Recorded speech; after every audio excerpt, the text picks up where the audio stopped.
Сәлеметсіздер ме оқушылар? Бүгінгі сабағымыздың тақырыбы базарлық. Мақсаты қазақтың ұлттық тағам түрлерімен танысу, кімнен сұрағына жауап беріп үйрену.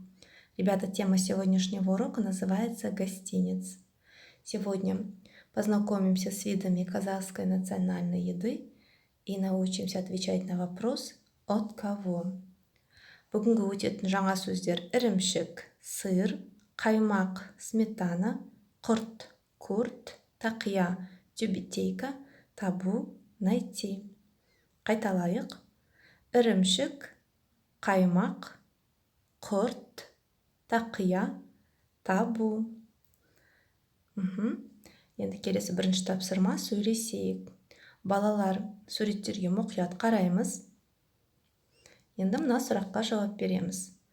Атасы балаға не берді? Что дал дедушка мальчику? Атасы балаға домбыра берді, е? Келесі, әжесі балаға не берді? Әжесі балаға тақия берді, балалар. Жақсы, ендеше есте сақтай, яғни грамматикамен танысайық. На прошлом уроке, ребята, мы с вами учились отвечать на вопрос «кімнен, неден, қайдан?». Да? Чтобы ответить на эти вопросы, нам нужно добавить к словам окончание «наннен», «данден», «тантен». Сегодня мы остановимся на вопросе «кімнен», то есть «от кого?». Окончания остаются такими же. Мысалы, кімнен? Айнұрдан, кімнен? Әжеден, кімнен? Анадан. Енді 5-ші тапсырма, тиісті қосымшаны қойып жаз. В 5-м задании вам нужно будет по этому правилу вместо многоточий поставить нужное окончание и записать его в тетради. Келесі 2-ші тапсырма базарлық тақырыбы бойынша мәтінді оқу. Сейчас с вами прочитаем текст на тему «Гостинец». Бастайық. Нұрәлі мен Кемел ата-әжесінен мол базарлық алып келді. Атамнан сыйға домбыра алдым, қараңыз, деп мақтанды Кемел. Менің әжемнен сыйға алған тақиям қалай? Өте сәнді ме? Деп мақтанды Нұрәлі.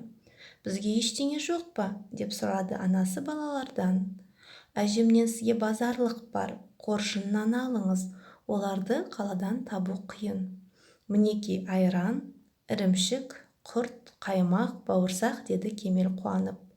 Әке, сіз торсықтан қымыз құйып ішіңіз, деді Нұрәлі.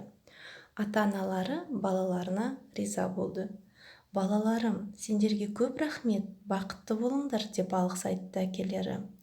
Балаларымнан айналдым, мұндай балаларды әлемнен таппайсың, деді аналары.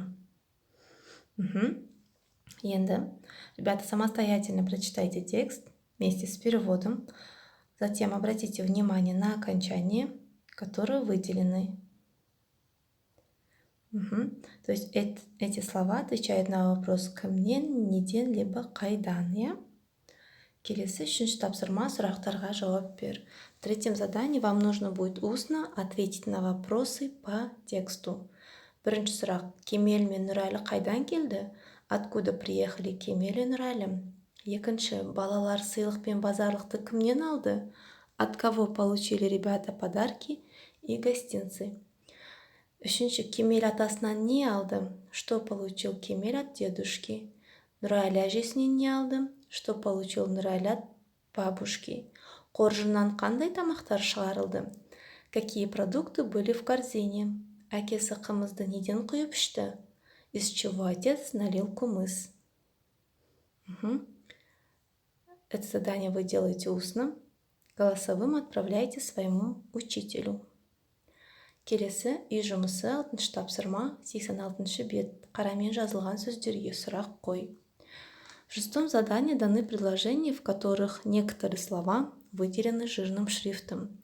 К этим выделенным словам вам нужно поставить нужный вопрос либо кімнен, либо неден, либо қайдан. Енді сабағымыз аяқталды. Сау болыңыз.